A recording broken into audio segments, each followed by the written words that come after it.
Muy bien. A ver, espero que se sigan uniendo pues a esta ahorita, faltan 2 minutos, ¿sí?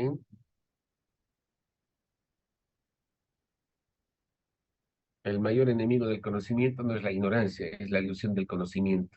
Entonces, ¿qué tienes que hacer? ¿Cómo responderías a esta frase, Stephanie?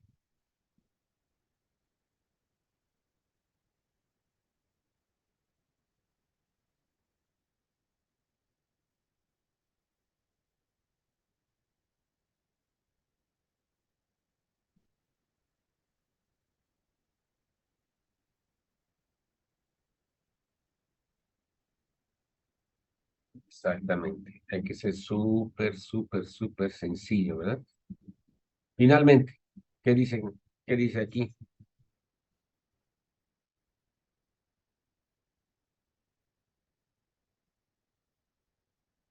Exacto. Entonces, ¿qué significa?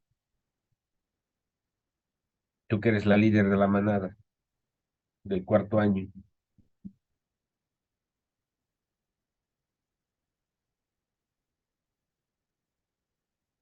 ¿Qué significa? O sea, ¿qué significa para todos?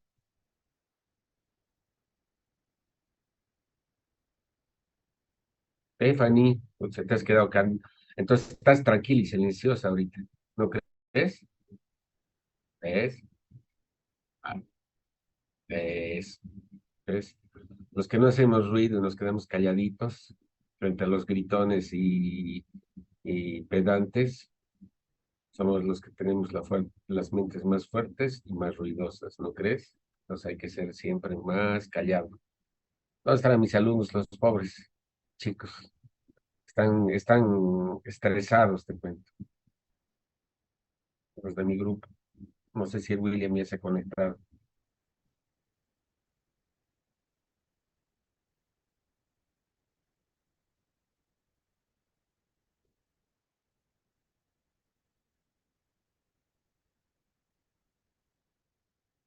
Bueno, vamos a compartir la clase.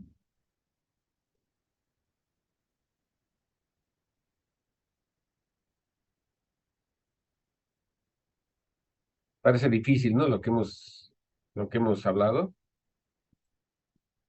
¿o no? Lo de ayer.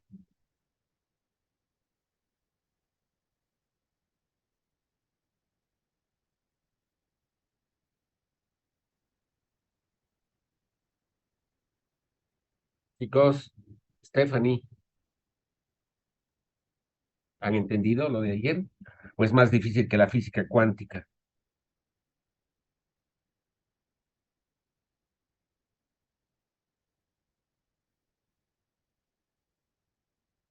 Espero que sí, porque muchos me han dicho, parece difícil, parece más difícil la hematología que la física cuántica. No es así, es lo más lógico. A ver, vamos a esperar un minutito más, porque a veces 12 tristes gatos, ¿te puedes imaginar eso?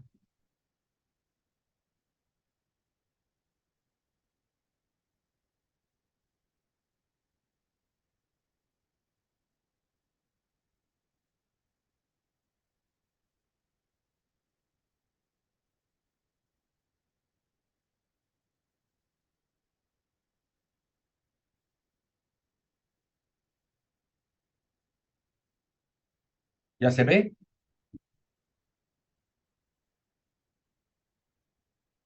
¿Qué dice?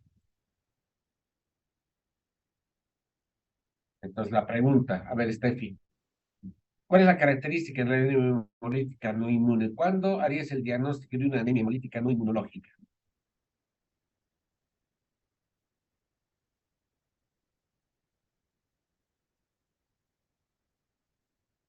Stephanie, hello,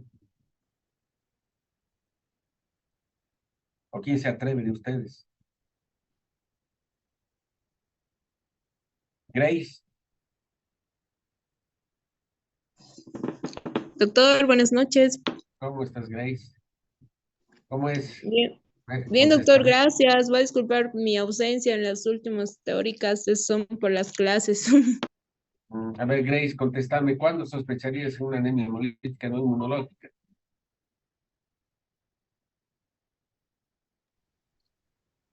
medio grado. Tal vez el aumento de la bilirrubina, doctor, también, y que no haya presencia de lo que son anticuerpos. ¿Y cómo detectan los anticuerpos? ¿Cómo Con detectan pruebas los inmunológicas, doctor. ¿Y cuál es esa prueba inmunológica que detecta la presencia de anticuerpos pegados a la membrana del glóbulo rojo? A ver, Micaela Durán. Anticuerpos ¿Cómo que monoclonales. anticuerpos monoclonales? Ya, Ah, entonces, perdón, doctor, sí, me equivoqué. a ver, Micaela, a ver, Stephanie.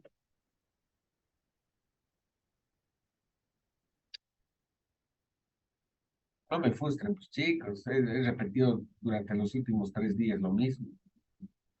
La prueba de Coombs, pues chicos, la prueba de Coombs siempre es negativa. Si tú tienes, como ha dicho la Grace, anemia, ictericia, bilirrubina indirecta aumentada, y tienes una prueba de Coombs directa, negativa, obvio, es una anemia hemolítica, pero no es inmunológica, o es hereditaria, o es no inmunológica. Como no es un niño, es una viejita de 30, de 60 años, que previamente estaba sana y no tiene ninguna historia familiar, ninguna historia previa de hemólisis, vas a pensar que es una anemia hemolítica adquirida, ¿verdad?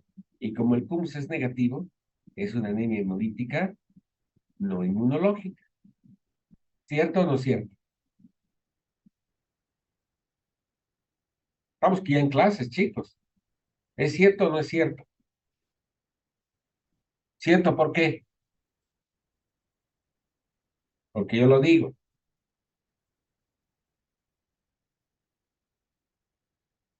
Chicos, a ver, es obvio, pues. La prueba de Kuhn, les he repetido hasta el cansancio, es una prueba que detecta anticuerpos. Si tienes un síndrome hemolítico y tienes una prueba de Kuhn directo positiva, obvio, es una anemia hemolítica inmunológica, que puede ser autoinmune, aloinmune o por medicamentos. Pero si tú tienes un síndrome hemolítico y ese síndrome hemolítico es CUMS negativo, hay dos posibilidades. Si es un bebé, o es un niño chiquito, o es cualquier paciente que tiene historia familiar e historia desde el nacimiento de crisis hemolíticas, paro las orejas y digo, tal vez es una anemia hemolítica congénita, no vaya a ser una talasemia, una microesferocitosis sanitaria, una deficiencia de 6-fosfato de deshidrogenasa. Pero si es por primera vez y no tienes historia familiar y solamente por una ocasión has tenido una anemia hemolítica y es COMS negativa, vamos a hablar de la anemia hemolítica no inmunológica. ¿Y cuáles serán las causas en ese momento? A pensar, ¿cuáles son las causas que producen anemia hemolítica no inmunológica? La primera, tenemos que pensar que hay una fragmentación de los glóbulos rojos dentro de los vasos sanguíneos. Obviamente, si el glóbulo rojo se fragmenta dentro de la circulación, va a haber hemólisis. ¿Y qué va a haber? Liberación de hemoglobina. Y la liberación de hemoglobina se detecta como hemoglobina libre, ¿verdad? Y la hemoglobina libre no puede estar libre, va a filtrar y va a aparecer en la orina. O se va a unir a un complejo que se llama aptoglobina, por lo tanto los niveles de aptoglobina van a disminuir. ¿Cuáles son las causas que pueden producir fragmentación de glóbulos rojos? Uno, las microangiopatías. ¿Qué son las microangiopatías? Como dice su nombre, son alteraciones microvasculares. Por lo tanto, se habla de anemia hemolítica microangiopática. Y las anemias hemolíticas microangiopáticas son graves. La principal patología microangiopática se llama púrpura trombocitopénica trombótica. Ojo, no confundan con la púrpura trombocitopénica autoinmune idiopática. Aquí se llama púrpura trombocitopénica trombótica o en niños síndrome urémico hemolítico, así se llama, ¿sí? O cualquier otra alteración microvascular, por ejemplo, una preeclampsia, una eclampsia o un síndrome de HELP en una mujer embarazada o en el puerperio inmediato, va a producir una microangiopatía por alteraciones microvasculares o la coagulación intravascular diseminada en la sepsis severa. Se forman microtrombos, de manera que cuando el glóbulo rojo pasa por la microcirculación de microtrombos, se produce estallido y se produce hemólisis microangiopática. ¿Entendido?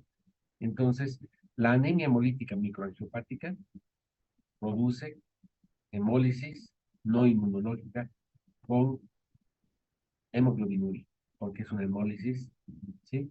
Intravascular. Pero también puede haber fragmentación de los glóbulos rojos por alteraciones y malformaciones grandes vasculares o por malformaciones cardíacas.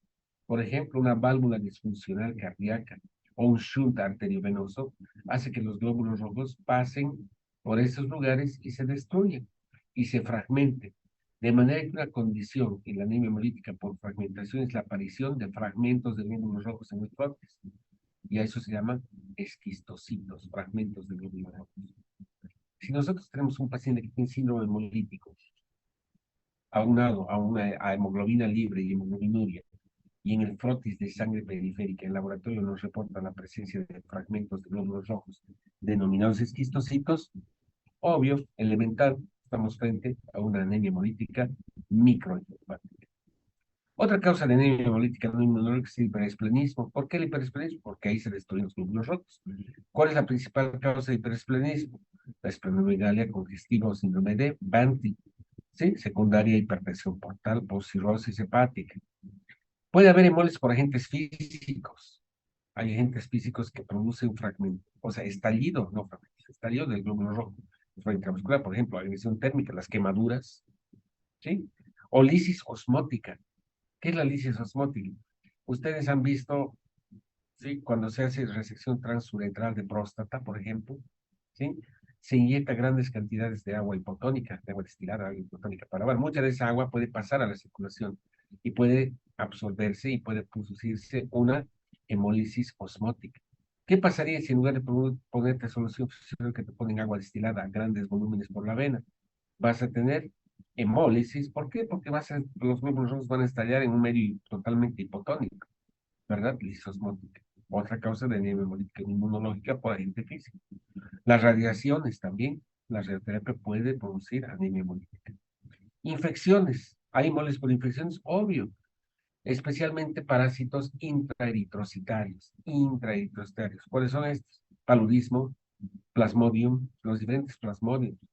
O la babesia y la bartonella bacilliformis y la babesiosis, la bartonellosis o el paludismo por plasmodium son hemólisis por infecciones, ¿sí? Producen anemia hemolítica. La tripanosomiasis, no, el tripanosoma es extracorpuscular, ¿verdad? Es extra, es un parásito que no está dentro del glóbulo rojo. Sin embargo, está sangre, pero no origina hemólisis, a diferencia del paludismo, por ejemplo. Trastornos metabólicos. La beta-lipoproteinemia, alteraciones de las lipoproteínas, las dislipidemias, la hipofosfatemia, déficit de vitamina E o la enfermedad de Wilson por alteración del metabolismo de cobre, originan anemia hemolítica no inmunológica, casos más raros. Y tenemos hemólisis con sustancias tóxicas. ¿Por qué sustancia tóxica? No medicamentosos, venenos de serpientes, venenos de arácnidos. Hay hemolicinas de serpientes, ¿no? Y hay varios medicamentos que pueden inducir anemia hemolítica no inmunológica. Entonces, siempre hay que pensar en estas situaciones como causas de anemia hemolítica no inmunológica. De todas estas nos vamos a referir, ¿sí? A la anemia hemolítica por microangiopatías, ¿sí? Son anemias hemolíticas no inmunológicas donde hay alteraciones en la microvasculatura. Y tenemos dos síndromes, la púrpura trombocitopénica trombótica y el síndrome urémico hemolítico, así se llama, ¿sí? Es una enfermedad trombohemorrágica descrita en 1925 por Moschwitz. Por lo tanto, la púrpura trombocitopénica trombótica se llama también síndrome o enfermedad de Moschwitz. Estos otros autores en 1966 describieron una péntada clásica.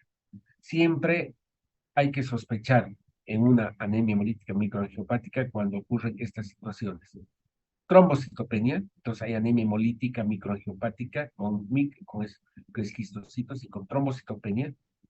Alteraciones neurológicas, cualquier alteración neurológica, desde cefalea hasta convulsiones o cualquier trastorno neurológico. Insuficiencia renal aguda con oliguria y con aumento de creatinina y fiebre, ¿sí?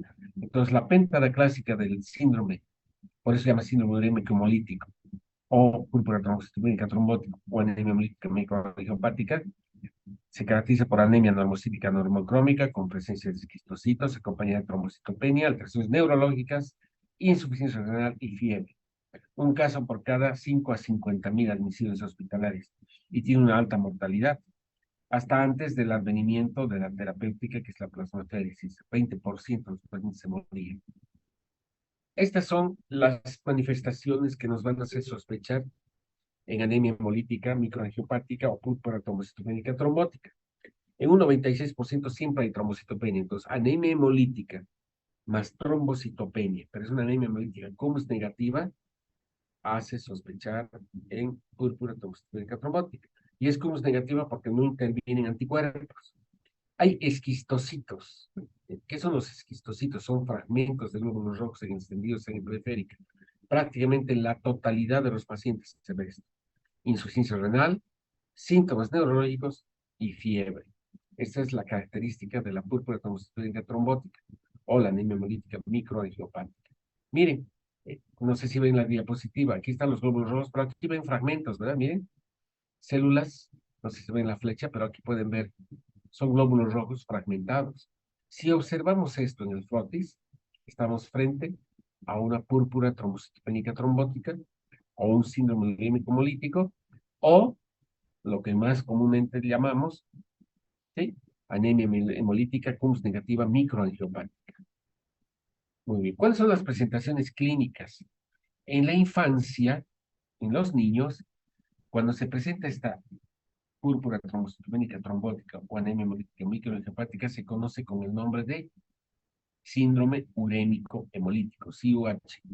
El síndrome urémico hemolítico es epidémico y está asociado a la toxina Shiga y a la toxina por Escherichia coli cepa O157H7.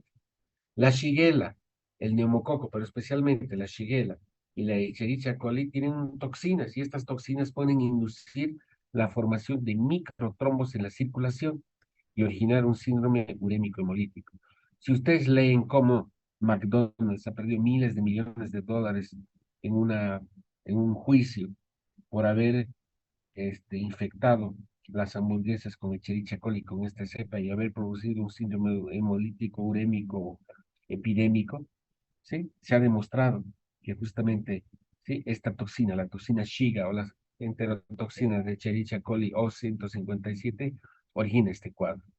En el adulto, generalmente es idiopático, no se conoce la causa por la que se presenta esta enfermedad, o bien está asociada a otro tipo de situaciones clínicas, por ejemplo, también a una colitis hemorrágica por infección por Escherichia coli, o cuando está asociada al embarazo, sobre todo cuando sobreviene una preeclampsia, una eclampsia o un síndrome de HELP, o puede también ser inducido por drogas, especialmente la quinina, la ticlopidina, que es un antiagregante plaquetario, el clopidogrel, que es otro antiagregante plaquetario, la mitomicina C, que es un antineoplásico, o ciclosporina y pentostatina, ciclosporina, que es un inmunosupresor, o puede sobrevivir como complicación después de un trasplante alogénico de médula ósea, o en el curso de algunas enfermedades autoinmunes, pero no necesariamente por autoinmunidad, sino la asociación, ya vamos a ver a qué se debe. Se debe a que se forman microtromos en la circulación. ¿Y a qué se deben los microtromos?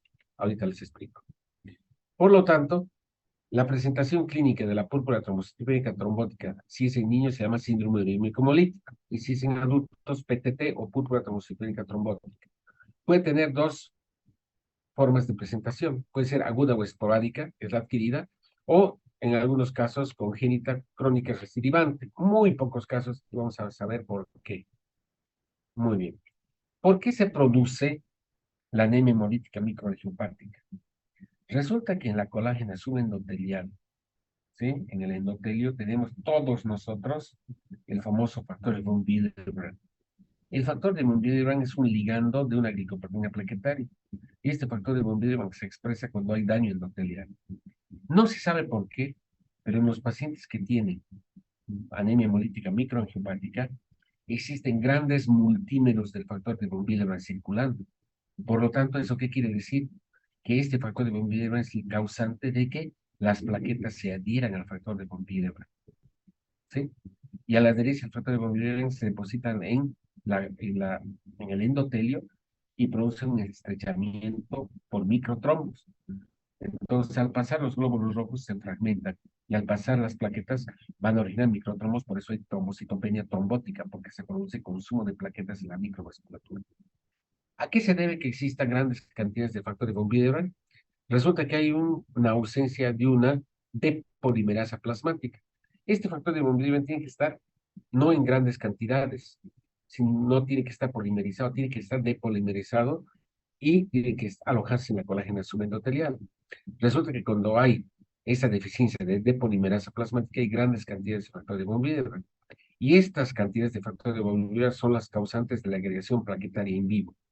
Por lo tanto, en los pacientes con púrpura trombocitopénica trombótica se encontraron gran cantidad de multímeros de factor de von Willebrand circulante.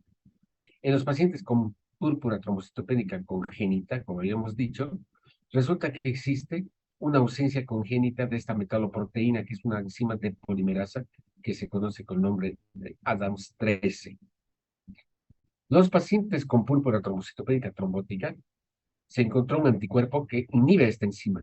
Por lo tanto, esta enzima encargada de cortar al factor de von Willebrand se llama Adams 13. ¿Sí? La ausencia de Adams 13, ya sea en forma congénita o ya sea porque se producen anticuerpos contra la Adams 13, hace que existan grandes cantidades de factor de von Willebrand.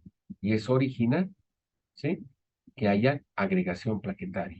¿Qué es el factor de von Willebrand? Por lo tanto, es una macromolécula con un peso molecular alto que participa en la adhesión de la plaqueta a la colágeno subendotelial. Forma puentes entre la colágena y las glicoproteínas plaquetarias, especialmente el glicoproteína 1B95. Por lo tanto, este depósito de este factor es promovido por fuerzas de estrés de flujo. La ausencia del factor de von Willebrand obviamente va a producir hemorragia, pero el exceso de grandes cantidades de factor de von Willebrand produce fenómenos trombóticos, ¿verdad? Este factor de von Willebrand es sintetizado en el endotelio con un polímero gigante y se une al factor 8 de coagulación. En la circulación, el factor de von Willebrand es fragmentado por la enzima de polimerasa que les había dicho que se llama Adams 13. ¿Sí? La fragmentación ocurre a este nivel, ¿verdad? Por acción de la Adams 13. ¿Sí? ¿Qué es la Adams 13? Es la enzima de polimerasa. Se llama disintegrated ligand metalloprotease with thrombocytopenia type 1 repeats. Así se llama, Adams 13. Tiene 19 componentes. Es una proteína que tiene una enzima proteica que tiene 1427 aminoácidos. Se sintetiza en el hígado como simógeno. Tiene esa concentración plasmática y subida media de 2 a 3 días y es muy estable en la circulación. Y la DAMS 13 es la que produce, hemos dicho, esta es la DAMS 13, y produce, sí, lo siguiente. Esta diapositiva es la más importante para entender por qué se produce la púrpura trombótica o el síndrome hemolítico o la anemia hemolítica microangiopática. Miren, aquí está el endotelio. Resulta que en la circulación existe que son estas líneas. Este es el factor de von Willebrand. Son multímeros de alto peso molecular, gran cantidad. Y si se dan cuenta, aquí existe, ¿sí?, la interacción entre la glicoproteína plaquetaria con el factor de von Willebrand. De manera que cuando hay grandes cantidades de factor de von Willebrand, produce agregación plaquetaria, haciendo que las plaquetas se depositen aquí en el sitio del endotelio. Y si aquí se produce un trombo plaquetario, sobre el trombo plaquetario se va a producir consumo de fibrina y se va a producir un microtrombo. Imagínense que esto se produzca en toda la circulación. Va a haber microtrombosis en toda la circulación debido a que existen grandes cantidades de factor de von Willebrand que produce interacción con las plaquetas produciendo hiperagregación plaquetaria. ¿Por qué no se produce eso en nosotros?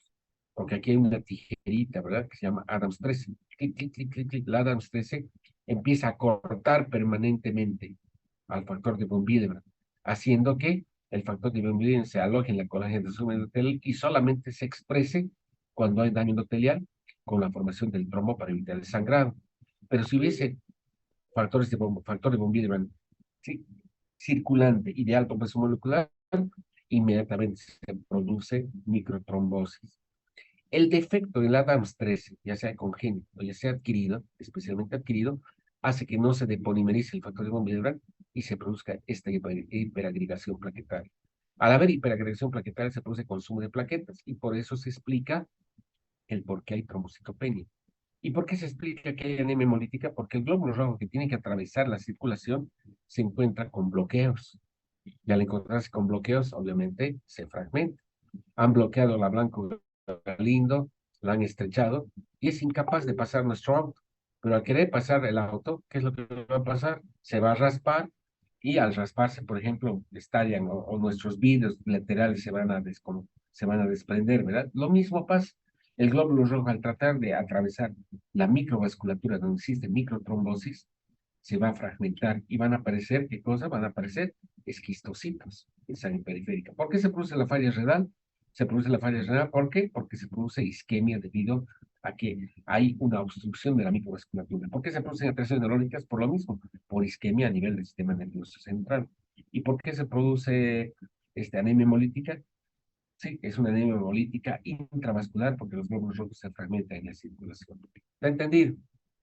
Muy bien. Entendido esto, entonces, hay que hacer diagnóstico diferencial. Y el diagnóstico diferencial se hace con todas estas entidades, especialmente con la PTI. ¿Qué es la PTI? Es la púrpura trombocitopénica idiopática autoinmune, donde hay anticuerpos contra la membrana plaquetaria, pero en la PTI no hay anemia hemolítica o coagulación intravascular diseminada. ¿Cuál es la diferencia entre la CID con la PTT? En la CID existe no solamente consumo de plaquetas, sino consumo de factores de coagulación. Por eso las pruebas de coagulación se alteran en la coagulación intravascular diseminada. En la púrpura trombocitopénica trombótica, el fibrinógeno, el TP y el TPT son normales. El síndrome de Evans es la combinación de anemia hemolítica autoinmune por anticuerpos calientes con trombocitopenia autoinmune. En estos casos, la prueba de Kuhn siempre va a ser positiva, ¿sí? Cuando hay un síndrome de Evans. En cambio, la púrpura trombocitopénica trombótica, la prueba de Kuhn es negativa. El síndrome de Hell, que es la elevación de enzimas hepáticas en el puerperio inmediato, también debe hacer el diagnóstico diferencial. Y obviamente, PTT con síndrome de hemolítico. Acá se presenta especialmente la anemia hemolítica microhepática en niños. ¿Cuál es el tratamiento de la púrpura trombocitopénica trombótica? Que está circulando en gran cantidad en la circulación multímeros de alto peso molecular de factores von Willebrand. Por lo tanto, tenemos que retirar esos multímeros de alto peso molecular y reemplazar mediante transfusión de plasma con Adams 13. El recambio plasmático ha cambiado la mortalidad de ser un 85% a una sobrevida más allá del 80%. El tratamiento clásico de la púrpura trombótica y del síndrome urémico hemolítico, especialmente la PTT, que es la púrpura trombótica, es el recambio plasmático plasmaféresis, con infusión de plasmaféresis congelado. O sea, este es el recambio de 1 a 1.5 por volumen plasmático en los primeros 3 días. Y ese es un recambio permanente y reemplazando el plasma que se extrae por plasma fresco congelado que tiene Adams 13. Los mejores indicadores de buena respuesta son los niveles de glucosinasa láctica, el porcentaje de esquistocitos que va disminuyendo y obviamente cuando ya se controla la hemólisis, se continúa con la infusión de plasma fresco congelado que tiene Adams 13. ¿Sí? Todos tenemos Adams 13 para evitar ese rebote. Podemos administrar otro tipo de medicación, por ejemplo, glucocorticoides de acción potente y corta, como la metilprednisolona. La transfusión de plaquetas está contraindicada, ojo, ¿sí? ¿Por qué? Porque aquí se están consumiendo plaquetas. Aunque tengamos trombocitopenia, no se debe transfundir, porque si transfundimos plaquetas es contraproducente. Vamos a agravar la microtrombosis y vamos a agravar el cuadro y puede producirse mortalidad. Estas son las máquinas de plasmaféresis. Y las máquinas de plasmaféresis producen recambio plasmático. Puede hacerse tratamientos adicionales. Por ejemplo, es curioso, ¿no? Paradójico. Podemos dar aspirina. ¿Por qué? Porque justamente vamos a evitar la agregación plaquetaria, que es la causante de la formación de microtrombos. Y podemos dar inmunosupresores, rituximab, esplenectomía. Tenemos estas otras alternativas. Pero lo más importante es el recambio plasmático. ¿Sí? Muy bien. En función de esto, yo les voy a preguntar de esta manera. A ver, Stephanie, quiero que leas este cuadro clínico.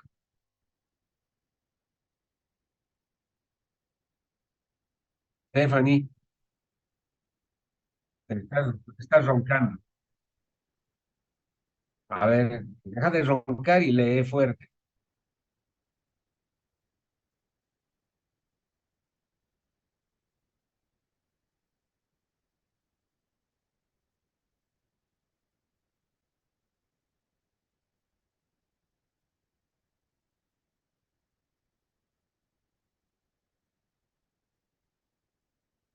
Ahora, sigue, sigue, sigue, sigue.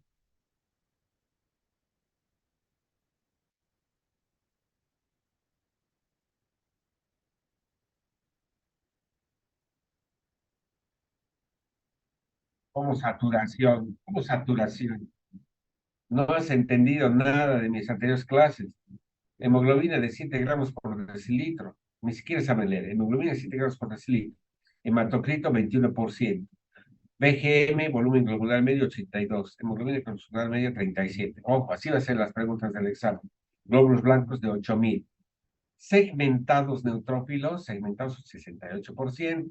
Es un hemograma. Linfocitos 33%. Monocitos 4%.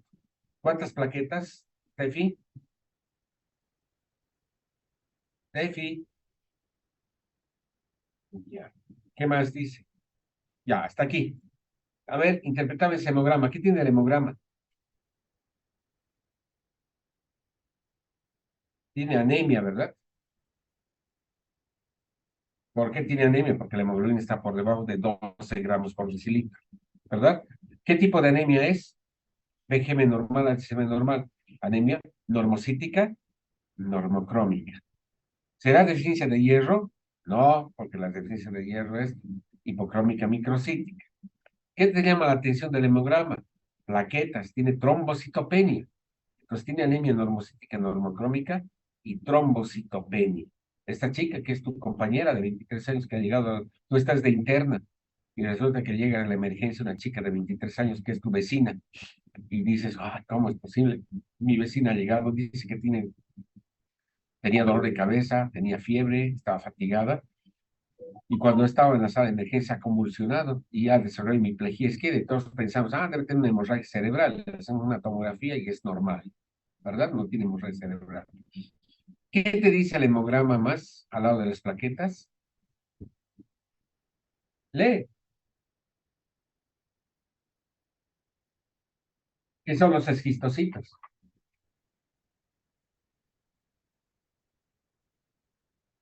¿Qué son los esquistocitos, Stephanie?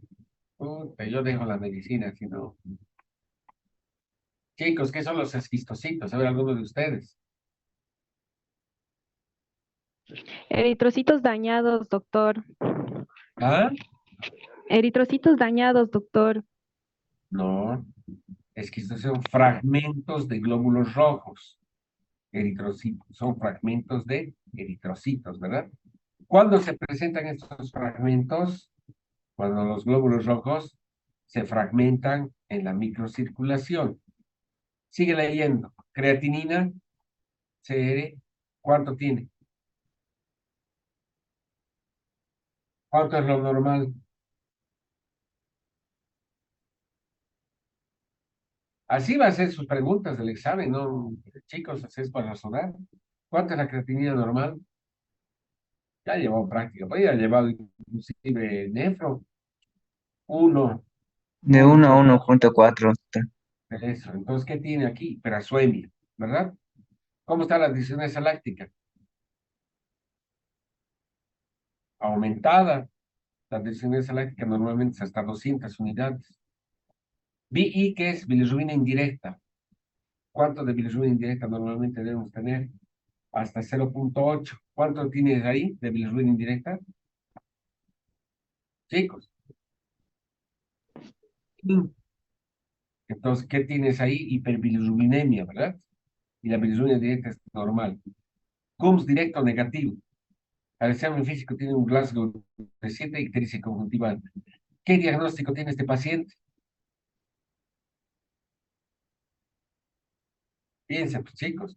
Tiene anemia, tiene bilirrubina indirecta aumentada, tiene deshidrogenasa láctica aumentada, es una anemia normocítica normocrómica. CUMS directa negativa, tiene una anemia hemolítica, ¿verdad? La anemia hemolítica CUMS negativa, con trombocitopenia e insuficiencia renal, y ha tenido alteraciones neurológicas. ¿Cuál es el diagnóstico? Chicos, qué grave. Tefi, Grace, Una PTT, doctor. Es una púrpura trombocitopénica trombótica o es una anemia hemolítica microangiopática. ¿Por qué? Porque tiene anemia normocítica normocrómica, bilirrubina indirecta aumentada, deshidrogenasa saláctica aumentada, ¿sí? CUMS directo negativo es una anemia hemolítica no inmunológica, microangiopática, con trombocitopenia, con hiperazoemia, insuficiencia renal y con alteraciones neurológicas. Una púrpura trombocitopénica trombótica no es una deficiencia de hierro, no es una anemia hemolítica por el cuerpos calientes, porque el CUMS directo es negativo, no es una anemia megaloblástica porque el VG del sistema es normal, no es una anemia por insuficiencia renal crónica terminal, porque en la insuficiencia renal crónica no hay trombocitopenia, no hay bilirrubina indirecta aumentada, ¿verdad? Entonces, bien fácil, pues es pensar. ¿Estás de acuerdo? Sí, doctor. A ver, Stephanie, otra vez lee este cuadro clínico. Segunda pregunta de examen.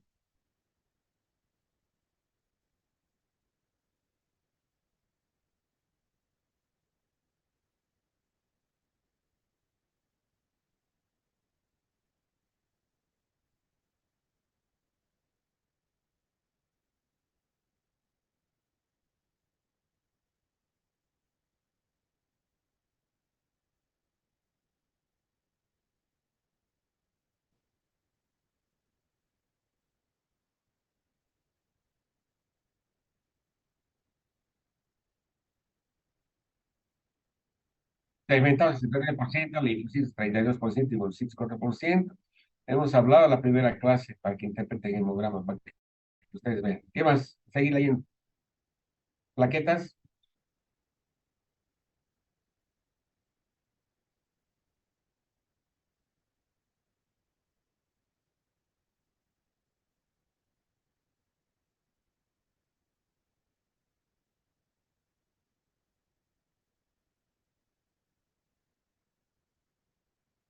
pues tú eres la interna, Stephanie.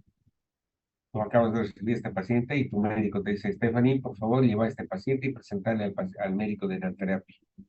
El médico de la terapia es un ogro, te va a mirar y te va a decir, oye, ¿me estás contando un cuento? ¿Me estás queriendo, o me dices qué diagnóstico tiene para que yo la meta a la terapia? ¿Qué le vas a decir? Stephanie, hello. A ver, alguno de ustedes que se atreve a hacer diagnóstico, ¿qué tiene este paciente? Analicen pues en el hemograma, chicos. Ya les he dicho, lo más importante es analizar primero el hemograma en cualquier enfermedad.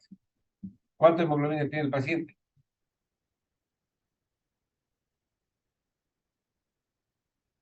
Pues, ¿qué tiene?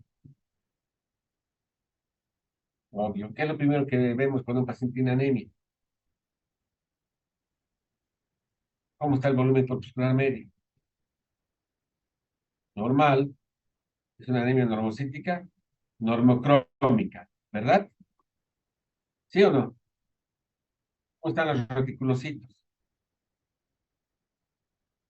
Sí.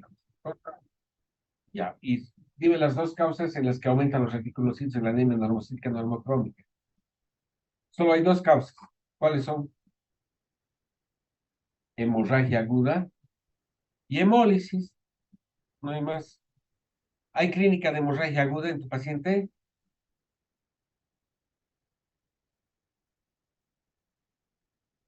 Dice que tiene hemorragia tu paciente.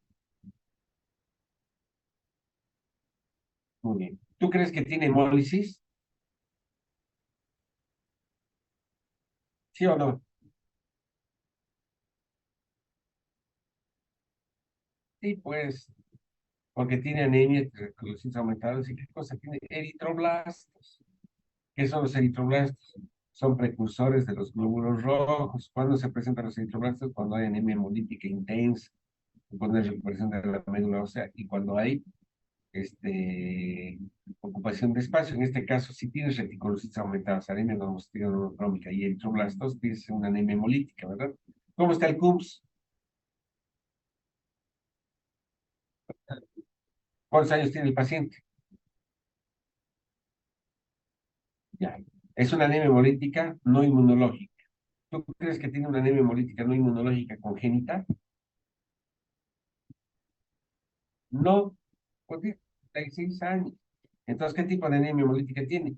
Una anemia hemolítica adquirida, ¿verdad? CUMS negativa. ¿Cuáles son las causas de anemia hemolítica CUMS negativa? Anemia hemolítica microangiopática, tóxicos ambientales, medicamentos, paludismo. ¿Qué es lo que te llama la atención aquí? ¿Qué dice aquí en la flecha?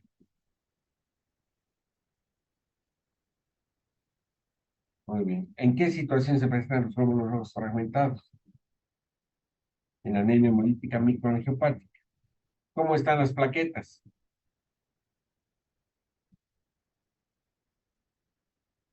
¿Cuántas plaquetas hay? Pues tiene trombocitopenia, tiene anemia hemolítica microangiopática con trombocitopenia.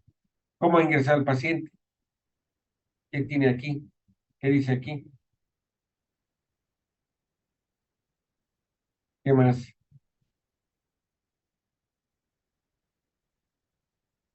¿Qué es esto? Casos neurológicos. ¿Qué dice aquí?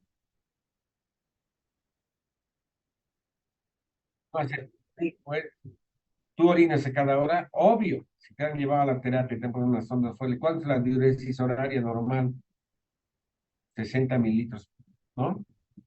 Como no orina, está en anuria, en oliguria, y que tiene convulsiones, ¿verdad?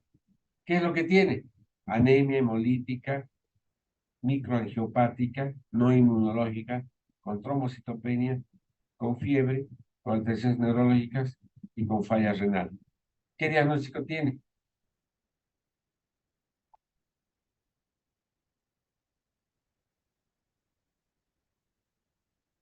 ¿Y qué se llama eso?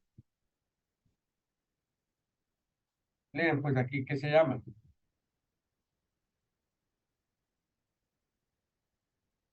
¿Por qué se caracteriza? De microangiopática.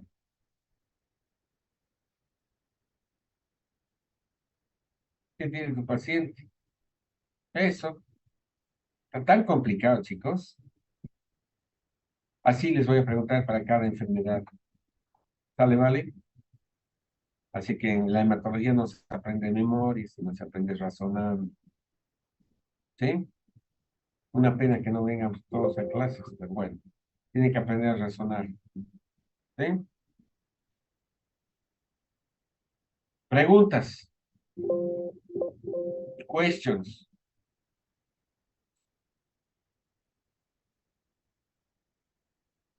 Una pena, ¿o no? Chicos.